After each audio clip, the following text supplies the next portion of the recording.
So I set everything up to get in the mood for making this YouTube video. I have candles right in front of me all lit up. I even put on a shirt. Didn't put on pants, but I put on a shirt. I let down my hair. I I got ready for this. And then right when I sat down, the dang construction workers outside decide to go like drilling massive amounts of holes in the concrete, and they're like drilling away. So I am really sorry if you just hear a bunch of like hammering in the background. Hopefully they stop. Probably unlikely that they will, but I will definitely try an iMovie when I'm editing to like lower the outside noise and enhance my voice. Woohoo. So today I'm going to be answering all your guys' questions that you sent me on Instagram. I asked, what are your guys' biggest fears in recovery? And I'm cracking up because it's like, Chloe, really? You should have known. So I have good news and bad news here. Bad news is that there were so many people who responded to this question that I cannot possibly answer every single person. Good news is that 98% of your guys' fears are all the same thing. Do you want to guess what that is? Weight gain. Every single person, like the overwhelming majority of people who responded back to me, had something to say in the lines of, I'm fearing weight, I'm fearing that I won't accept my body, I'm fearing weight gain, and well, I'm fearing weight gain. It was all the same thing. I am going to go and answer just like a couple of them because there was a couple little nuances in every single one. So I'm going to try and answer them to the most detail that I can without making this a 15-minute video, which I make all of my videos, and I'm so sorry. Maybe I just need to stop rambling now so that I can get to this content so that you guys can recover and move forward on your journey, because being recovered is absolutely the best thing that you can ever do for yourself and for your life. And yeah, totally worth it. So I'm gonna grab my phone, which I lost now. I got set up and now I lost it. Also sounds like the construction workers are not working anymore, which is great. Haha, found it. So, by the way, my phone case matches my pillowcases. I am like obsessed with this yellow color lately. Okay. I like told myself I was ready for this, and now I like gotta get pumped again. Alright, so just to prove my point here before we get started, I wanted to show you guys how many questions are here all about weight gain and weight gain. Weight gain, and more weight gain. So let's go ahead and let's start this thing. Okay, people's biggest fear number one, losing all the muscle, progress, and fitness I worked on for so long. Wow. Well, being someone who was an exercise addict for 11 years, I have a lot to say about this. So I loved fitness, and I mean I still do love fitness, but back in the day I was obsessed with going to the gym. I was obsessed with working out, obsessed with this idea of fitness and like being strong and healthy and all of that. And it's really funny as I look at it now, and I can see just how unfit I truly was. So I was really good with destroying my body in terms of exercise. I was really good at just running for hours and hours on the treadmill. I was good at just like taking no reps and really just sort of wearing my body down. And I thought that this was fitness, and I thought that I was growing muscle and growing strength, when in reality, I was not growing any muscle. I was ridiculously small. I could not grow any muscle mass. And here I am thinking like, I have so much fitness. And yet, like, I was never progressing in my fitness. Like, I still was just holding 10-pound weights. I didn't really go above that. I thought I could bike really fast, but then I would actually go on bike rides, like, with real cyclists, like, with real athletes who actually trained and fueled their body, and they were way faster than me. And anyway, so I had this, like, idea that I was super strong and fit, But in reality, like, I wasn't. I was just good at like going to the gym and wearing myself out, but that was about it. Now, it wasn't until I actually took this time off to recover and allow my body to completely to restore and balance out my hormones, to refill up on all of its reserves, so my B12 reserves, my, vitamin D, like all of that type of stuff, to really just fill up nutritionally. That's when I started being able to actually make progress and gains in the gym.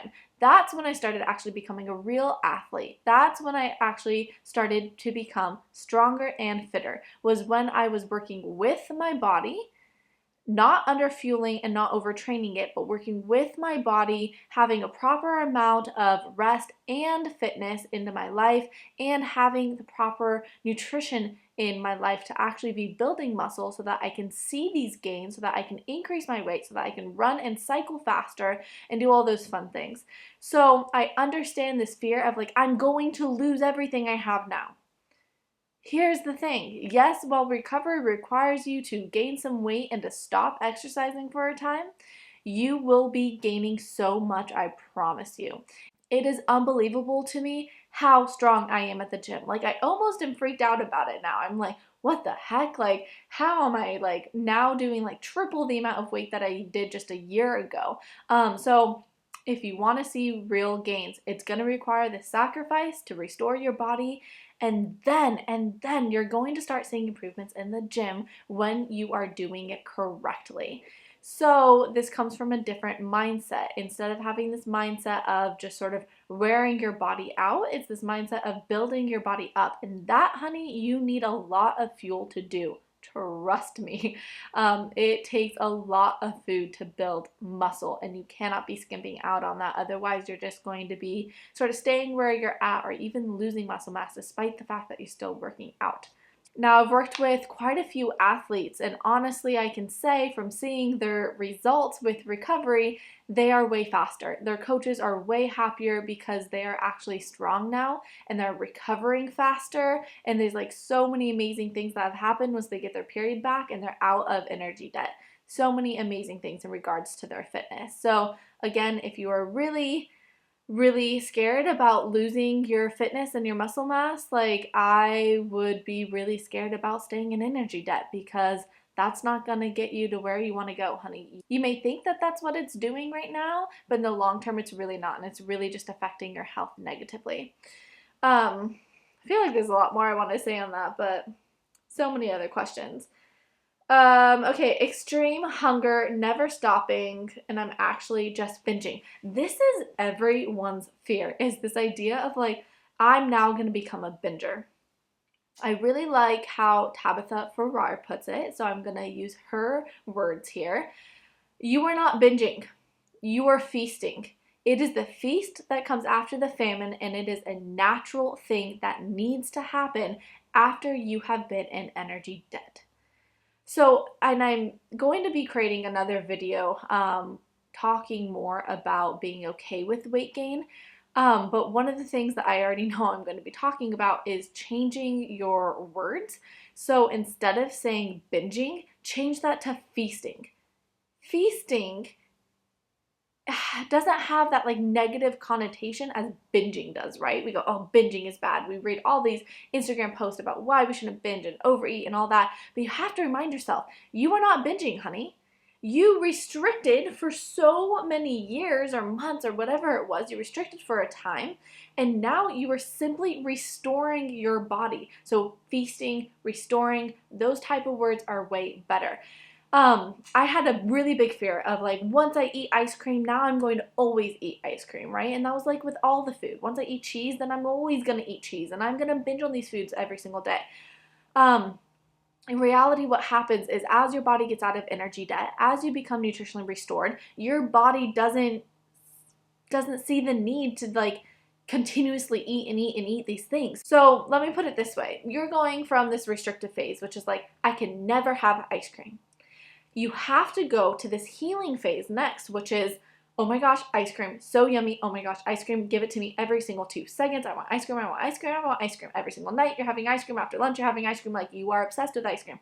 It's because you restricted it so much. Now, this seems scary, this little part, right? Because you're like, oh no, ice cream's becoming a thing. Like, ooh, this is scary. Now I'm just going to become a binge eater. Now I'm just going to be overeating all the time. But this is the beautiful thing about recovery, is that this is a phase. And ultimately, you are going to be getting to this phase, which is balance and health, which is I can have ice cream when I want.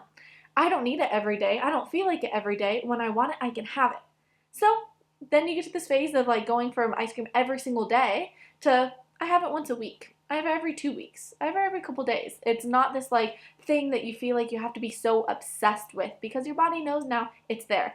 So you have like the mental restriction part that you're trying to rewire here, telling your body like you don't need to fear this, you don't need to overeat it and consume it every single time I'm around it because hey, this is going to be around again. So we have to be teaching our body that. At the same time you're doing that, you're ingesting more calories, you are getting out of energy debt, you're nutritionally rehabilitating your body, and your body naturally gets to this healthy place where food's not a big deal anymore, and it's not obsessing about it, and it's not binging at night every single day, because your body's binging or making you binge because you restricted. So when we take away this restricting, all of a sudden your body doesn't want to binge. This is like, I know it takes a lot of faith and trust to really like believe in this process, but trust me.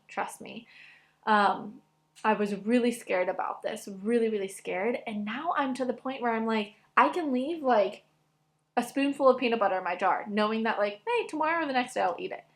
Before, that would have been like, oh my gosh, I'm licking the whole thing. I'm trying to like finish this whole jar of peanut butter. Like I could not leave a single bite of it. That doesn't happen to me anymore because I'm like well nourished, that my body doesn't feel like it needs to like consume all these calories at once. My body knows in a couple hours, I'm feeding it again, and I'm feeding it a good amount. That's the thing. So you may be feeding yourself, you know, like I'm eating breakfast, I'm eating lunch, I'm eating my snack. Yeah, okay, are you only eating like fruits and vegetables here? Because that's not telling your body like food is here and I'm okay. We have to be eating good nutrient dense food.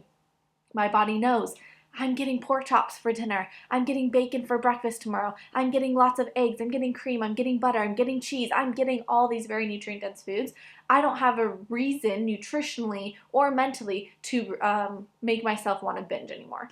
So continue on with the healing process. Continue to allow yourself all foods. Continue to consistently eat enough foods, and very important, of those nutrient dense foods, and then you're going to start to see a reduction in this feasting behavior the more and more you get on your recovery journey. I remember it was like once I hit my third period, my body was sort of like, oh, I'm done. Like I just feel satiated after like a normal amount of food. And so at that point I was naturally feeding my body, and that's when I could become the intuitive eater. When I knew my body was just finally at that point where I was like, wow, I'm not obsessed about food. I'm not mentally thinking about it all the time. I don't feel this need to like snack and constantly put food in my mouth at night. Like I eat dinner and I'm done. Yeah, it was a beautiful moment. Okay, next one. Okay, so this one's great. Let me see here. It says, being in recovery for so long and still not having a normal menstrual cycle. So if your menstrual cycle is still missing or is still irregular, it means you still got some work to do. When you are absolutely out of energy debt, the menstrual cycle is going to regulate.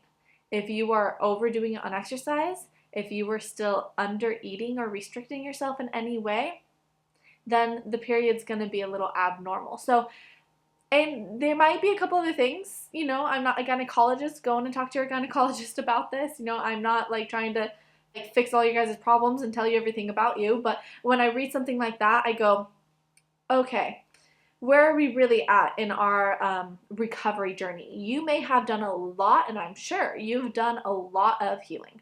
A lot. Have you gone all the way? Have you really completely restored your weight? Meaning, are you above that BMI of 18? Because a BMI of 18 or 19 is not fully weight restored. It's not. I know very few women who can be healthy at that weight. I know even less women who can be coming from a restrictive eating disorder and only get to that BMI and be healthy. So like Dr. Nicola Rinaldi, who is like the chief pioneer in this like Amenorrhea world, she really talks about having a BMI of 22 and a body fat percentage of around 21 to 22% being the ideal place to be for getting your period back. So if you're hovering at an 18 BMI, just because it says normal doesn't mean that that's right for you, and you really need to allow your body to take the size and shape that it needs to be in order to heal. What else did I want to say about this? So that would be my first thing, is like, okay, is your weight really, it's unsuppressed body weight? Like, you are unrestrictedly eating, you feel satisfied every day, you have no more mental hunger, your digestive system's working again, you're sleeping regular hours, you're not peeing all the time, like your hair is thick and strong. These are the things that will help us really determine, like, are we actually there yet? And if you're not, then all right, we got some more work to do. But again, it sounds like you've done a lot of work. Sounds like maybe you're having some irregular cycles. That's a great start. Congratulations. Push all the way, because that's where you really see all the benefits. Again, I don't know these people. I don't know their stories. So I'm just sort of, I'm sorry if this is not the case at all. I'm sorry if I'm like guessing something's wrong, but I'm hoping that like people will get things out of this. Okay, next one. I hate the feeling of being full. So a couple things here. When you are in energy debt, the digestive system slows down. So people with eating disorders tend to feel a lot fuller quicker. We really feel the food in our body, if that makes sense. Like, I eat now, like I just had lunch. I just had a pork chop with some like plum jelly and some white rice and some veggies, and I don't really feel it. I'm not sitting here thinking like, oh my gosh, there's food in my stomach. Like, I could go jump up and down and be completely fine right now. I could go run a marathon and be completely fine. Like, I don't feel the food in my system anymore. I sort of just eat and my body quickly digest it and it's fine. But when you're coming from that energy debt, food feels so heavy in your stomach. So I understand that it's uncomfortable, but understand that this is a sign of you being in energy debt, is you really feeling this like uncomfortability with eating. So the way to get through that is to be recovered and to have a proper like high functioning digestive system so that you're not feeling overly full with just like a couple bites of food. So some recommendations here for this, especially in the beginning of recovery, I think that for many people it can be really, really helpful to be eating smaller meals more frequently throughout the day. So instead of doing like a big breakfast, big lunch, maybe a little snack, and then like big dinner, I really recommend making that like little mini breakfast 2, snack, little mini lunch 2, like another little, snacker thing, and then little dinner 2. Like, have like, 6 or 8 or 9 small meals throughout the day so that you're not putting a large amount of food in your system at once for you to feel that sort of fullness. So that's like a tip to sort of help mitigate that. There's a lot of things psychologically I want to more dive into, but it's like so hard without knowing who is asking this and like what their experience is to like go through all of this. But I'll just say this, like, we really have to work on accepting food. And coming from this eating disorder mindset, a lot of it is this very like, oh my gosh, food's bad. Food's like brings me anxiety. Oh, I don't want food. And like, we have this like rejection mentality, right? A lot of this work is learning how to accept food and to welcome it into the body and not be fearful of this feeling of I just put food in me, and instead be like, oh, I'm accepting nourishment to build a healthy, strong body. Like, a lot of this has to do with like mindset work. So I just wanted to put that out there. So a lot of the work that we started doing coaching is really helping with this mindset stuff so that you can start to see food, you can start to see this feeling of being full in a different way. All right, this next one, gaining so much fat. So body fat is good for us, guys. We can't be at a 0% body fat. You literally would die. You can't be at a 6 or a 10 or a 12% body fat either. That's not healthy for an adult woman. You cannot be that low of a body fat and expect to really thrive. Now, men, they're different. They can be at a lower body fat, which is why like men tend to be a lot more leaner than women, and the women have the curves. And a lot of this is really just accepting the fact that your body is built, whether you want children or not, your body is built to bring children into the world. It needs more of those curves. It needs a lot more nutritional reserves. Think about if you're going to be breastfeeding, like you can't just be at like 10% body fat. Like, what are you giving to your baby in terms of nutrients? So evolution has created women to be more softer and rounder and have a higher body fat percentage, and that's just how it is.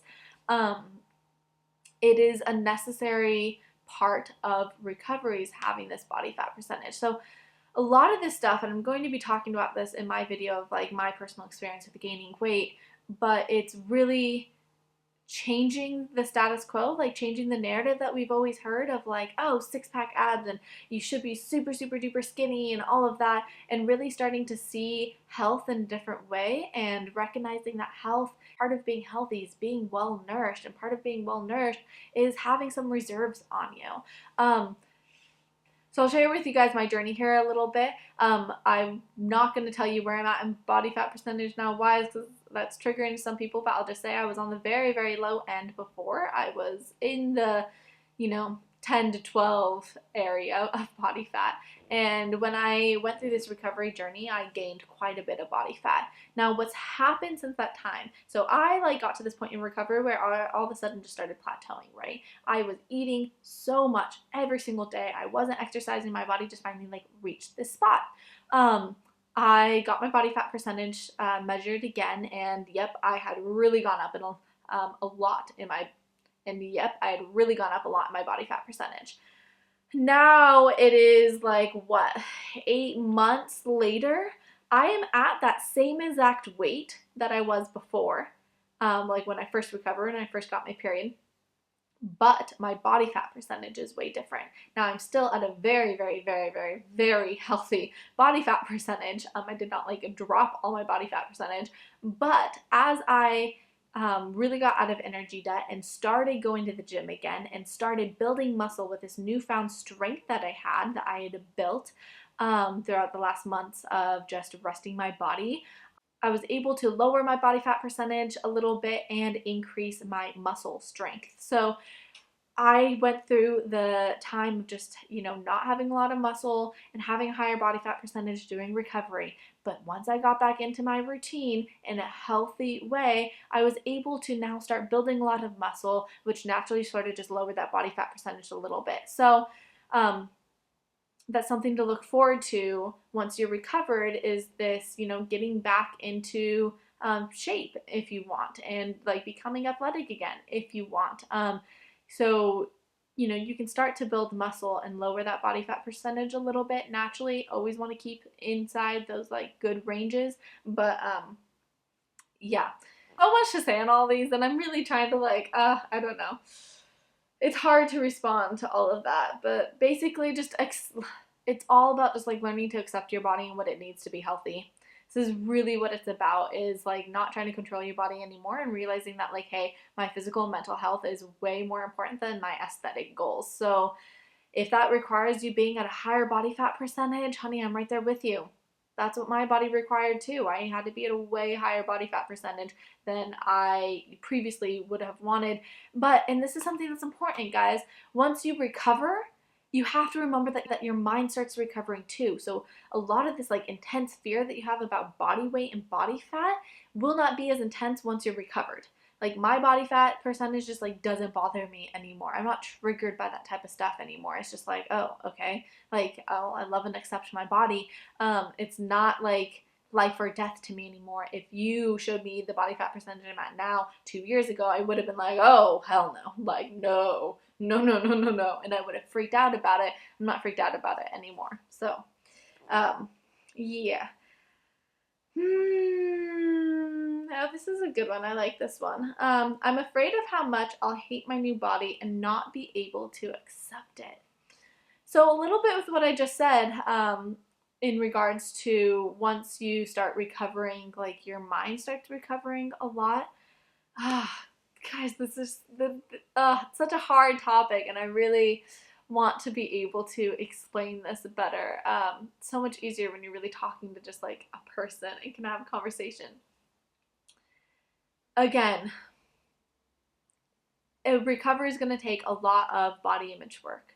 So what we do in coaching a lot is we really work on the body image work. We really work on accepting this new body. We work on visualizing this new body, visualizing it being strong and loving it and all of that. Some things that I can say here is learning new ways to dress. That was super important. I wasn't trying to dress in the little tiny crop tops like I was used to.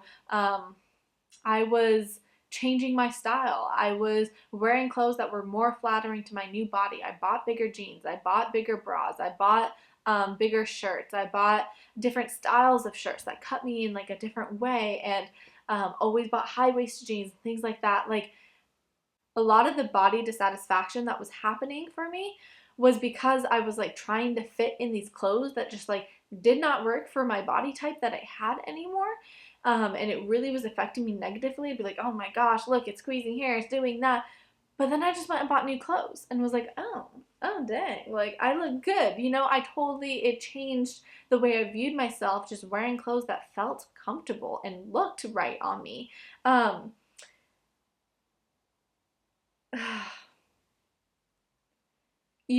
I know it seems like, oh my gosh, I'm going to hate my body, I'm not going to be happy, but something that this journey really teaches you is that you don't need your body to look a certain way to be happy.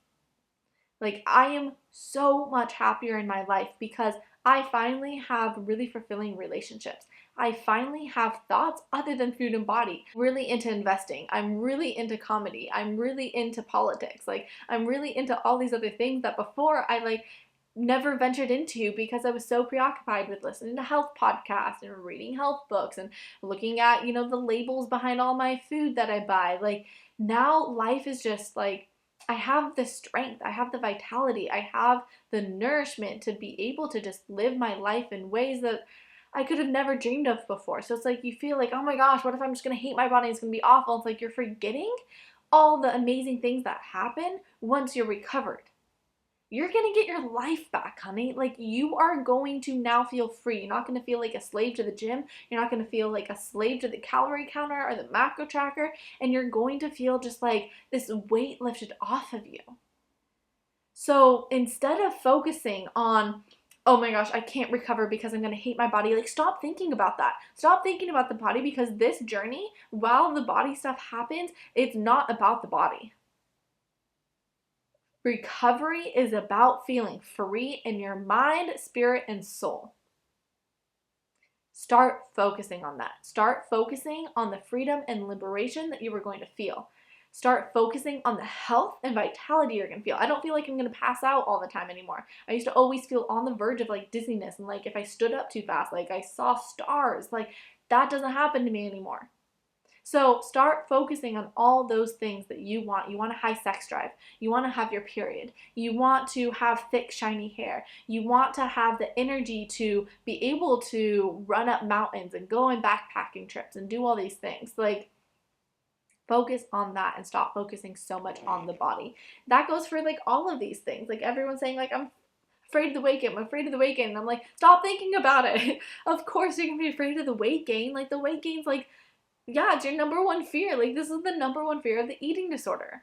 So let's put this aside for a second. Let's focus on all the wonderful things that you get with recovery and just watch how the weight gain stuff ends up working itself out. And it's not going to be that big of a deal once you start experiencing all the amazing stuff of recovery. Yeah, this person says weight gain and tolerating my body. Okay, I think one of the last ones, maybe I'll do a couple more, but breaking rigid habits, that's a fear of hers. Eating disorders, of course, we know it, they're super, super controlling, and we live our life in a very structured, controlled way, and it can be very, very daunting to think of taking away a lot of this structure and routine that you've built for yourself and living in a sort of more, living in sort of a more fluid, flowy, sort of unstructured way. this is a part of the journey. So a lot of the work that I do with clients is helping them understand the masculine energy in them and the feminine energy in them. And 9.9 times out of 10, every one of my clients is working in this masculine energy. The masculine energy, now whether you're male or female, we all have masculine, feminine. You can call it yin and yang. You can call it right brain, left brain. Insert whatever you want here. But the very sort of masculine way of seeing things is it's the numbers, it's the calories, it's the mathematical equations, it's the structure, it's the from point A to point B, straight line. This is sort of the way that the masculine mind thinks. Now the feminine mind is a way less structured. Now the feminine sees things in a different way. So say we're trying to get to point B. The masculine mind goes, great, I'm going to draw a straight line from point A to point B. I'm going to take the freeway to work because it's fastest. Now, the feminine brain goes, I'm going to take the scenic route to work, even though it's longer and it winds back and forth, but it's prettier and I like it. Masculine mind's focusing on eating, feminine mind's focusing on nourishing. So there's different energies here, and recovery is really about learning to step more into this feminine energy, regardless of your sexual preferences here, but it's learning to just invoke more of this intuitiveness, this relaxation, this nourishment, this sense of ease, this like sense of not hurrying and all of that. So that's a lot of this sort of feminine energy, and that's going to be what helps you get out of this rigid routine. So a lot of the work I do is like having people do self-massage, having people incorporate a lot of self-care, is a lot of like mantras and different things like we work on to help you step more into this feminine way of being and release a lot of this like very structured, rigid way of being. Now, being masculine or having the masculine energy is not bad at all. We want it. We don't want to be like too feminine, too masculine. This is where imbalances happen. We want to have a nice balance. So the eating disorder took it way to this side. We're trying to incorporate some of this so that we can get to here. So that we can get to the balance. It's like everything I talk about on my channel. It's all about balance. I like love that word because it's just really true. All about that balance. So what else do I want to say about that? As far as how to do it, reach out for coaching. This is like all that we do. This is going to be very specific to the rigid rules that you have, but that's like the type of challenges that we set up is really going through, okay, what is this rigid rule that you have? How are we going to now start breaking that up, adding in some more flexibility in it, and yada, yada, yada. Okay. Okay, I'll do one more. Staying strong while living with people who engage in eating disorder patterns. Super hard, and so many people struggle with this because raise your hand if you know someone who struggles with the disordered eating. Eating disorder or not, there are so many people who are struggling with this, and it's really hard when you are now on this like recovery journey of like, I'm going to gain weight, I'm going to start eating anything and everything, I'm going to forget about diets, I'm going to not exercise, I'm going to be doing all this stuff, and it's really hard when you see like Sally over there weighing out her grapes, right? And it's like, what the heck am I doing? Focus on yourself. Focus on yourself, focus on yourself, focus on yourself. I don't care what everyone's doing. Just tell yourself, everyone's doing something different, and that has no effect to me. I'm really focusing on me, myself, what I need to do to make me healthy and strong. A lot of this work is about empowerment. So empowering yourself to be able to stand up for yourself, to know what's right for you, to be like, okay, even though my like mother and sister are vegan, like I need to step away from that because that's not healthy for me. I don't care what they say to me. I don't care their views, their opinions that they have on me starting to eat meat again, but like I cannot stay in this eating disorder mind.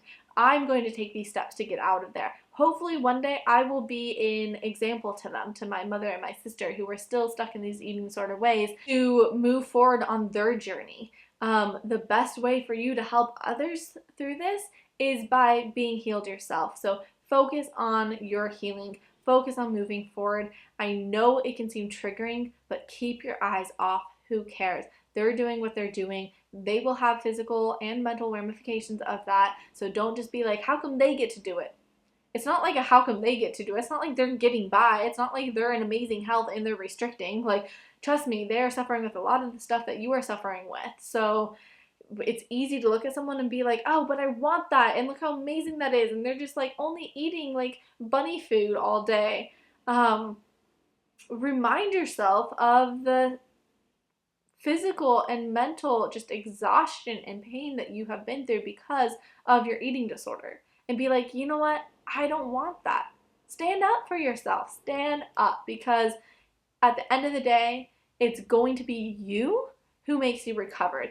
I can't make you. We're not waiting for the whole world to recover before you're recovered. Like, you're just going to have to do it in the midst of all these people not being recovered and all these people having a disordered relationship to food and body and exercise. So there are a lot more. I hope that this was helpful. I want to just summarize these last little few things right here. Focus on yourself, your journey. Forget about these unrealistic societal ideas of what a healthy body should look like, and really just tune into what your body needs to be healthy and strong. Weight gain's a part of it. Learn to accept it. Stop fighting it. It's a part of the process. Learn to style yourself, wear clothes that you like. Learn to really just start loving the different parts of your body that may be new to you. I loved getting boobs. I loved having a butt. Like, I really focused on those, and I focused less on my stomach area. Remind yourself and keep at the forefront of your mind all the amazing things that you hope to receive with recovery, and focus less on the weight gain part. Naturally, this is going to be anxiety provoking. Just stop overthinking it, and really just start keeping your eye on the prize here.